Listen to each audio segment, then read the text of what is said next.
talk about VinFast for a second. What VinFast is proud of is the fact that they have this entire ecosystem. Ibig sabihin, hindi lang sila pagawaan ng motor, hindi lang sila nagbebenta ng mga sasakyan. More than having their own manufacturing facility, yes, sila mismo ang gumagawa ng mga produkto nila from scratch hanggang maging finished product hanggang makarating sa ating mga consumers. First model feature natin, ito yung katabi na natin mga brother. This is the VinFast Viper.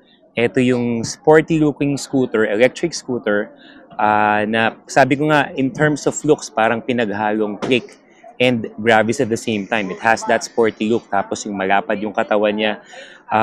Kung titingnan mo to, if you're not aware, iisipin mo talaga motor to. Hindi siya mukhang e-bike at all because of the body of the structure, yung pangkalahatan niyang looks. It really just looks like a normal motorcycle that we normally have in the Philippines. Ngayon, pagdating naman dito sa pinaka-looks niya, sporty yung look. We have some DRLs right here with the VinFast embossed logo.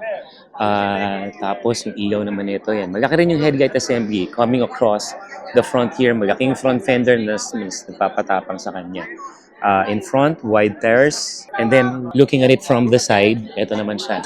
Yan. So maraming mga parang racing type decals. And then, we have the Viper branding right here. Okay din to. Solid din yung kanyang grab bar as we head towards the rear. Okay yung kanyang rear fender. Malaki na siya dito. Ngayon, in terms of the engine, mamaya malaman natin yung actual acceleration nito because we will be trying it out here. Sa panel niya kasi ito, makikita natin. Let me just show you some of the features that we have dito sa kanyang digital panel. First, napansin na kagad natin na meron tong Eco and then Sport. And then, we have the battery life. Pansin natin may dalawa, no? So, mamaya pag-usapan natin yan. This is the speedometer, the VinFast branding as well, the odometer. Ayan, pansinin niyo may dalawang battery. Why? Because, hindi ako sure dito, meron siyang dalawang battery. Maybe you can also go with one, but for extension naman yung isa. So in terms of power, you have that response na talaga namang napakalakas ng hatak. More than the motorcycle na gas ang gamit. Dahil nga electric, you have that sensation na talagang pag binira mo yung siginyador mo, hatak agad yan, wapak agad. And I was advised that the VinFast scooters that are coming over to the Philippines ay mas malakas yung torque, mas malakas yung overall power profile niya kaysa sa kung anong meron sila sa Vietnam. And alam naman natin, pagdating sa Pilipinas, may mga area na talagang binabaha. It's okay dahil nasubukan namin dito, may puddle of water, sinubukan namin imaneho, protected naman ang kanyang battery. Pero paalala, hindi ito submarine. Yung mga pilosopo, paano kung lumubog sa bahayan? Kahit naman digas ang motor mo, hindi mo yan isusugod at ilulubog sa baha. But in terms of surviving, just riding through a level of flood, hindi bibigay yung baterya mo, hindi bibigay yung rotor mo because VinFast knows that and they even have the same dilemma in Vietnam. Kaya naman, alam nila yung mga units na dadalhin dito sa Pilipinas. When it comes to the power, wala talagang delay. Tapos ang tanong ng karamihan sa atin, oo nga, it would rival some of the 125cc na meron sa Pilipinas. Kamusta naman yung power? Ay nako, wapak sa response, walang delay, and then the top speed can go up to 70 kilometers or up to 90 kilometers per hour depende sa settings mo. Okay na rin yun for an electric scooter na talagang wapak yung power. Pagdating naman sa total range ng isang full charge ng isang VinFast Viper, you can go up to 80 kilometers per battery. Bakit ko sinabing per battery? Kasi the Viper has the option to go dual bat. So, doble din yung range mo. Kapag naka-dual bat ka, you can go up to 160 kilometers. Ang layo niyan. And part of that ecosystem is having the charging or swapping stations. Anong ibig sabihin nun? On top of just having the option to charge your electric scooters sa kanya-kanya nating mga bahay or charging stations, what they built around Vietnam are there different and multiple charging/swapping stations. Paano nga ba ito nag-work? So once mag-lowbat ka na, all you have to do is drive to a nearby VinFast swapping station. Iwan mo yung baterya mo na mag-lowbat and then the swapping station will now give you a new battery that's fully charged. And you can do that in less than 5 minutes. After nun, meron ka ng fully functioning, fully charged battery, kaya ready to go ka na rin. These VinFast swapping stations will be available on different VinFast dealers. In fact, what they plan is build around 30,000 swapping stations around the nation or maybe around Luzon. Update ko ulit kayo tungkol dyan, mga brother. Kung itatanong nyo magkano nga ba ang magpa-charge or magpa-full bat if you're going through the swap battery technology nila or ecosystem nila, malalaman natin yung eksakto niyan once this is formally launched in the Philippines this coming June.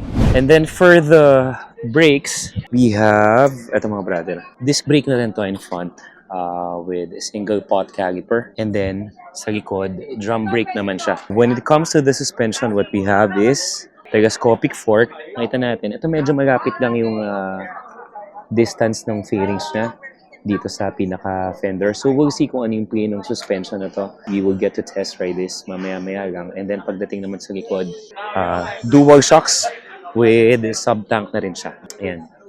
So again, we will get to try this out dito sa truck natin. So makikita natin yung play ng suspension. Is it stiff? Is it malambot? And all. And then for the tires, yung sa likod naman natin, what we have is 110/80 by 14. And sa harap naman, what we have is 90/90 by 14. So for some of the features, we have eco and sport mode pagdating sa driving. Ayan, indicator naman siya. And then ito na nga, expandable battery kasi dalawang baterya yung makikita natin sa kanya when we open the battery compartment. We have a front pocket right here na open. Yung isa naman can be closed.